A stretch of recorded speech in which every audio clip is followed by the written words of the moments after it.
जयकारों के साथ खुले श्री हेमकुंड साहिब के कपाट, 127 श्रद्धालु बने साक्षी।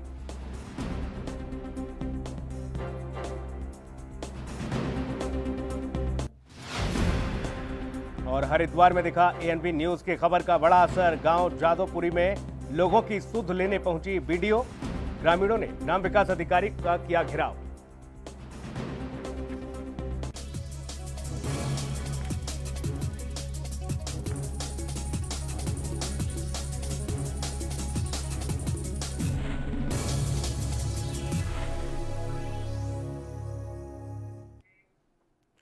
नमस्कार, एएनबी न्यूज देख रहे हैं आप। मैं हूं आपके साथ सुनील सिंह पौर। उत्तराखंड कैबिनेट की बैठक हुई और इस बैठक में अहम फैसला लिया गया। आपको बता दें कि अब उपनल के जरिए पूर्व सैनिक या फिर उनके परिजनों के अलावा अन्य लोगों को भी नौकरी मिल सकेगी। इसके साथ ही जिम कॉर्बेट टाइगर रिजर्व की एडवांस बुकिंग के लिए 1 करोड़ 85 लाख रुपए पर्यटकों के वापस करने होंगे। दरअसल कोरोना संक्रमण के चलते फिलहाल टाइगर रिजर्व बंद किया गया है। मुख्यमंत्री त्रिवेंद्र सिंह रावत की अध्यक्षता में सचिवालय में मंत्रिमंडल की बैठक का आयोजन किया गया। इस दौरान 30 प्रस्तावों पर चर्चा की गई, जबकि 28 प्रस्तावों पर मोहर लगाई गई। विधानसभा सत्र की वजह से इन्हें ब्रीफ नहीं किया गया।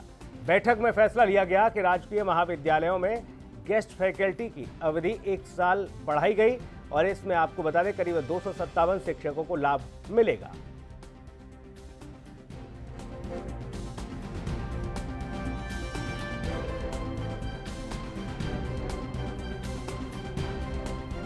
नल के जरिए पूर्व सैनिक या उनके परिजनों को आपको बता दें कि नौकरी मिल सकेगी। और एक में समिति बनी है और एक बिंदु ऐसा है जो बिना लिस्टिंग के आया कि संस्कृत विभाग में वहाँ के जो टीचर काम करते हैं उनके लिए एक समिति बनी है, जिसमें डॉक्टर हरक सिंह रावत जी हैं, मैं हूं, अरविंद पांडे जी और धन सिंह रावत जी हैं। उत्तराखंड कैबिनेट की अहम बैठक। इस बैठक में फैसले लिए गए हैं। उपनल के जरिए पूर्व सैनिक या उनके परिजनों के अलावा अन्य लोगों को भी नौकरी मिल सकेगी। इसके साथ ही जिम कॉर्बेट टाइगर रिजर्व की एडवांस बुकिंग के लिए 1 करोड़ 85 लाख रुपए जो पर्यटकों को अब वापस करने होंगे। दरअसल कोरोना संक्रमण के चलते टाइगर रिजर्व बंद है। मुख्यमंत्री त्रिवेंद्र सिंह रावत की अध्यक्षता में सचिवालय में मंत्रिमंडल की बैठक का आयोजन किया गया। इस दौरान 30 प्रस्तावों पर चर्चा की गई, जबकि 28 प्रस्तावों पर मोहर लगाई गई। विधानसभा सत्र की वजह से इन्हें ब्रीफ नहीं किया गया। बैठक में फैसला लिया गया कि राजकीय महाविद्यालय में गेस्ट फैकल्टी की अवधि 1 साल बढ़ाई गई और इससे करीब 257 शिक्षकों को लाभ मिलेगा।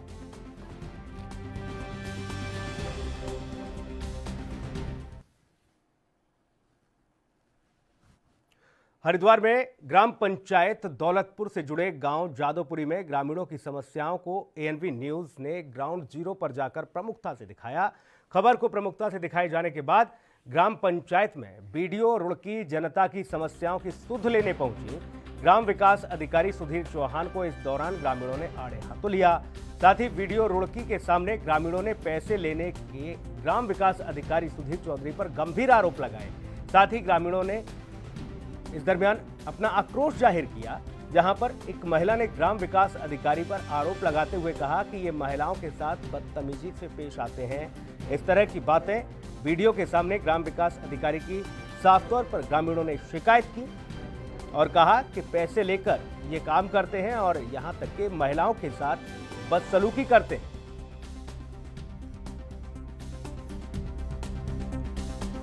तो इस खबर का असर हुआ है साफ तौर पर। इस खबर को हमने दिखाया था कि कैसे ग्रामीण परेशान है। वो लगातार कह रहे हैं कि कोई भी हमारी सुनने वाला नहीं है, हमारी भी सुन लो सरकार, हमारी भी सुन लो हुजूर।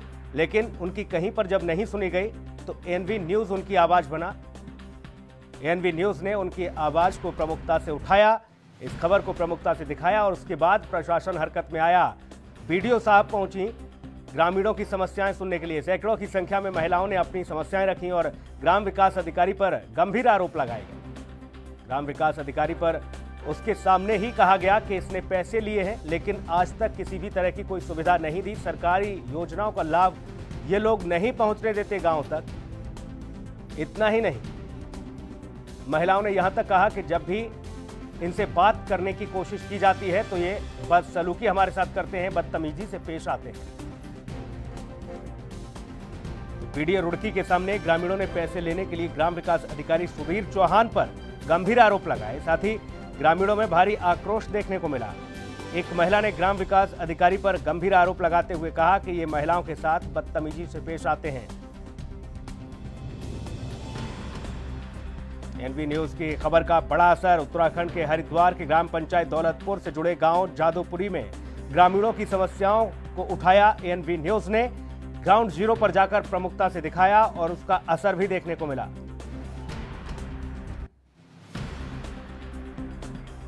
विकास हमारे सहयोगी सीधा जुड़े हुए हैं, ज्यादा जानकारी के लिए उनका रुख करेंगे। विकास, इस मामले में क्या कुछ कार्रवाई हुई? क्योंकि हमने पहले ही कहा था कि ऐसे भ्रष्ट लोगों को सिस्टम में रहने का अधिकार नहीं। जो लोग लगातार जनता के पैसे को डकार रहे हों, जो जनता के द्वारा लिए चलाई जा रही सरकारी योजनाओं का लाभ उनको नहीं दिलवा पा रहे हों। बिल्कुल सुनील, आपको बता दें हरिद्वार के ग्राम पंचायत दौलतपुर जादवपुर से जो गांव है जो इस ग्राम पंचायत में पड़ता है, वहां पर अभी जिस तरह की आपने बताया कि जो गरीब जनता है उन तक ये जो योजनाएं बनाई जाती है गरीब के लिए वहां तक पहुंच भी नहीं पाती है। हालांकि जो भ्रष्ट अधिकारी है वही अपनी जेब में इस जो ग्रामीणों की जितनी भी वहां पर जो योजना आती है उनको अपनी जेब में ले जाते हैं। हालांकि आज जिस तरह से एनबी न्यूज ने ग्राउंड जीरो पर जाकर पहले जो पूर्व में खबर प्रमुखता से दिखाई थी, आज उसका असर इतना सिर्फ हुआ है कि वीडियो रुड़की जो है वहां पर ग्राम पंचायत में पहुंचकर इनका निरीक्षण करती है। लेकिन ग्रामीणों का आपने गुस्सा साफ तौर पर जाहिर वहां पर दिख रहा है। तस्वीरों में आप साफ तौर पर देख सकते हैं जो ग्राम विकास अधिकारी है सुधीर चौहान, उनको ग्रामीणों ने आड़े हाथों लिया। हालांकि ग्रामीणों के सवाल का सुधीर चौहान कोई भी जवाब नहीं दे पाया है। जब ग्रामीण महिलाओं ने वीडियो के सामने अपनी बात रखी और कहा कि जो सुधीर चौहान है ग्राम विकास अधिकारी, वो महिलाओं के साथ बदसलूकी करता है, बदतमीजी से बात करता है और आवास के नाम पर, शौचालय के नाम पर 5-5 हजार रुपए या 3,000 रुपए, 2,000 रुपए कई महिलाओं से इनके द्वारा लिए गए हैं। लेकिन जब ग्रामीणों ने वीडियो के सामने पूछा कि आपने इनसे पैसे लिए हैं, तो महिलाओं ने साफ तौर पे इनके सामने ही कहा और ग्रामीण विकास अधिकारी को वीडियो के सामने मुंह की खानी पड़ी, जिस पर साफ तौर पे वहां पर दिखाई दिया कि ग्राम विकास अधिकारी जो सुधीर चौहान है उनके पास इन महिलाओं के सवाल का जवाब बिल्कुल भी नहीं था। और आप साफ तौर पे तस्वीरों में देख सकते हैं जिस तरह से ग्रामीणों में आक्रोश है, ग्रामीणों में गुस्सा है। तो कहीं ना कहीं आज महिलाओं ने यहाँ तक की चेतावनी दी है, अगर ग्राम पंचायत में विकास पूरी तरह से सही समय पर नहीं हुआ तो वह मुख्यमंत्री का आगे धरना देंगे, रोड को जाम करेंगे। साफ तौर पर महिलाओं ने चेतावनी दी है। सुनील, विकास, वीडियो ने सर्वे कर लिया, लोगों ने कह दिया कि ग्राम विकास अधिकारी ने घूस ली है, पैसे लिए हैं, ये पैसे मांगता है, महिलाओं से अभद्रता करता है, लोगों की समस्याएं सुनता नहीं है, फिर इसमें कार्रवाई में देरी क्यों हो रही है? बिल्कुल सुनील, मैंने आपको बताया जिस तरह से वीडियो गांव में वहां पर पहुंची थी ग्राम पंचायत दौलतपुर में, तो ग्रामीणों का साफ तौर पर यह कहना था कि वीडियो ने किसी प्रकार का संज्ञान जो सुधीर चौहान है ग्राम विकास अधिकारी इनके खिलाफ नहीं लिया है। हालांकि जो वीडियो है रुड़की वो भी सुधीर चौहान का पक्ष कर रही, तो उसका साफ तौर पर मिली भगत भी और अधिकारी भी आ सकते हैं। जिस तरह से योजनाओं को डाका रह गई है और जो आज धरातल पर बिल्कुल भी वहां पर नहीं दिखाई दे रही है। और जिस तरह से मनरेगा की बात करें तो मनरेगा में कई जॉब कार्ड कई ग्रामीणों को वहां पर बनाए गए हैं, लेकिन कुछ जॉब कार्ड तो ऐसे हैं जिन्होंने वहां पर मजदूरी भी नहीं की और उनका पैसा बैंक में आया है।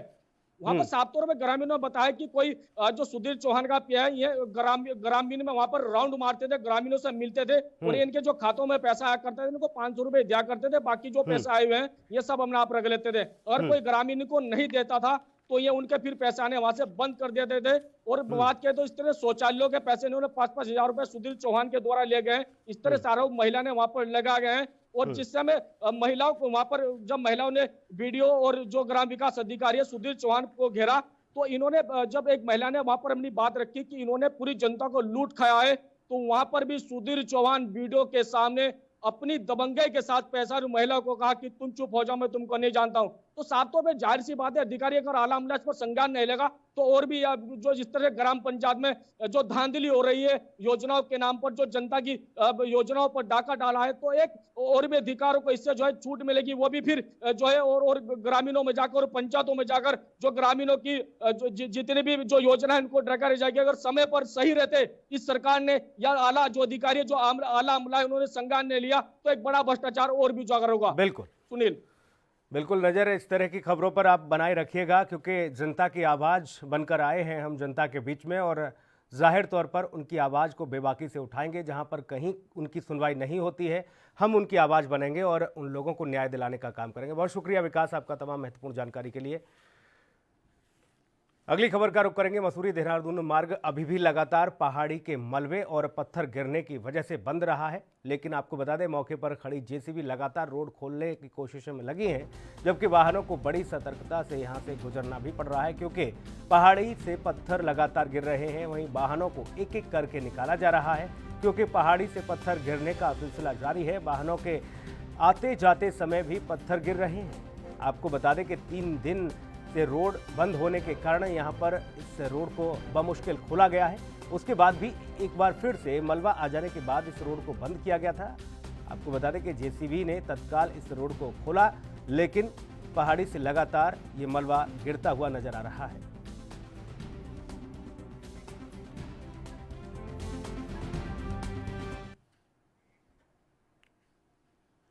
उत्तराखंड में कोरोना संकट लगातार बढ़ता जा रहा है और सरकार इस संकट से निपटने के लिए तमाम कदम उठा रही है। इसी तरह धारचूला में कुछ संगठनों ने मिलकर रविवार को एक बंदी की घोषणा की, जिसका पहले दिन व्यापक असर देखने को मिला। व्यापार संघ अध्यक्ष भूपेंद्र थापा ने बताया कि स्थानीय धारचूला के कुछ लोगों में संक्रमण मिलने से लोगों में दहशत का माहौल था, जिसके चलते संक्रमण फैलने का खतरा बना हुआ था। संगठनों की बैठक में फैसला लिया गया कि पहले दिन सभी का पूरा सहयोग मिला है। उन्होंने सभी संगठनों का आभार व्यक्त किया और पूरे बाजार के साथ ही धारचूला को बंद रखा गया।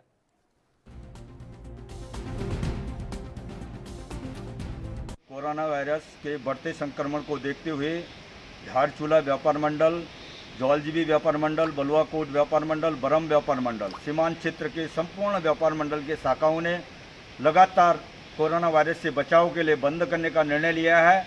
इसलिए सभी संगठन, प्रधान संगठन से लेकर रंग कल्याण संस्था और टैक्सी यूनियन ने हमें अपना पूर्ण सहयोग दिया है, जिसके लिए हम संपूर्ण क्षेत्र के जनप्रतिनिधिगण, संप्रांत व्यक्तियों से अनुरोध करते हैं।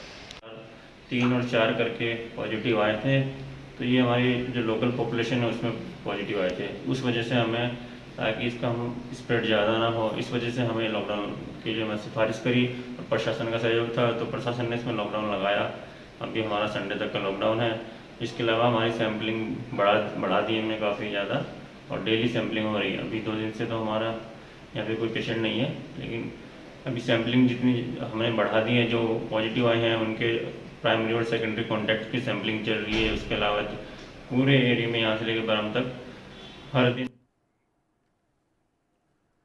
केंद्रीय शिक्षा मंत्री के आह्वान पर उनकी आईटी सेल और सोशल मीडिया की टीम ने श्यामपुर बाईपास मार्ग पर डिवाइडर के बीच में पौधरोपण का काम किया, जिसमें नगर निगम की महापौर अनीता ममगई और राज्य मंत्री भगत राम कोठारी समेत तमाम जनप्रतिनिधियों ने हिस्सा लिया है।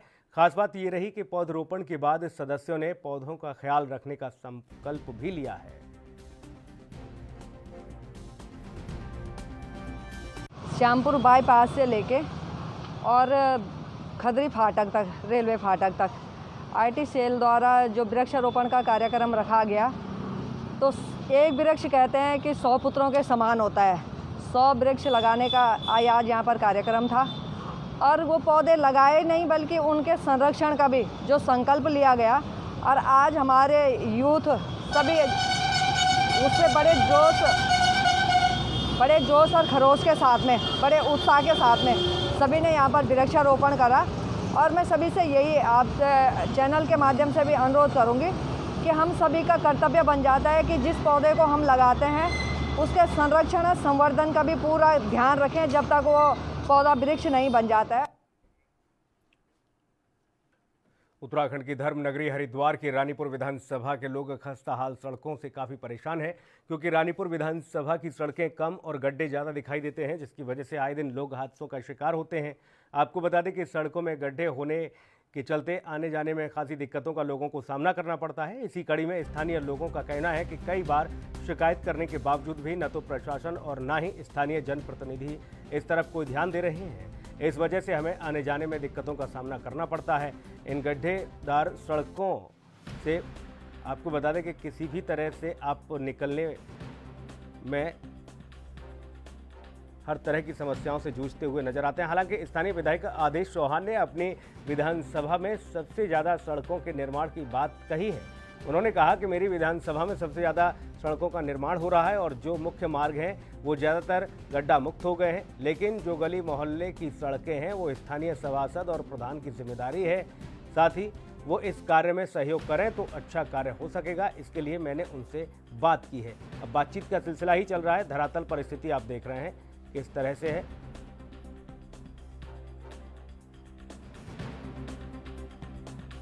बनने में नहीं आ रही, हर बार सुनने में ये आता है कि इसका पास हो गया है, बनने वाली है, तो यही सुनने में आ रहा है, मगर बनी नहीं है। क्या में फंस जाते लोग, थैली पलट जाती है। कि मेरी विधानसभा में सबसे ज़्यादा सड़कों का निर्माण हो रहा है और अभी भी लगभग 40 करोड़ के विकास कार्य सड़कों के और पुलों के मेरे यहाँ चल रहे हैं।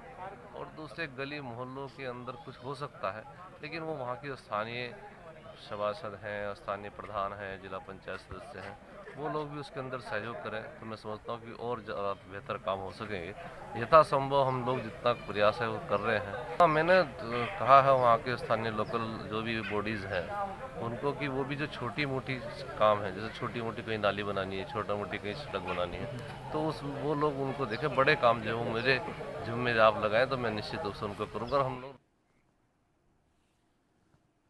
रुड़की में पिछले कई सालों से चल रही नकली चाय की पत्ती की एक फैक्ट्री पर पुलिस ने छापेमार कार्रवाई की है। इस दरमियान हड़कंप मच गया। पुलिस को पुरानी तहसील के पास एक मकान से बड़ी तादाद में नकली चाय की पत्ती बरामद हुई है। पुलिस ने मकान से 3 केसरी चाय पैकिंग मशीन भी बरामद की। बताया जा रहा है कि फैक्ट्री से लगभग 10 लाख से अधिक की नकली चाय की पत्ती बरामद हुई है। पुलिस ने फैक्ट्री मालिक समेत 3 लोगों को हिरासत में लिया। फैक्ट्री रुड़की के राजपूताना में चल रही थी। कोतवाली प्रभारी राजेश शाह ने बताया कि एक नकली चाय की फैक्ट्री पकड़ी गई है। मौके से पैकिंग मशीन मिली है और फैक्ट्री का मालिक निक्की गोयल को पुलिस ने हिरासत में लिया है, जिससे पुलिस पूछताछ में जुटी है। पुलिस द्वारा सूचना मिली थी कि कोई आदमी केसरी ब्रांड से अपनी चाय बना रहा है जिसका ट्रेडमार्क उसके पास नहीं है।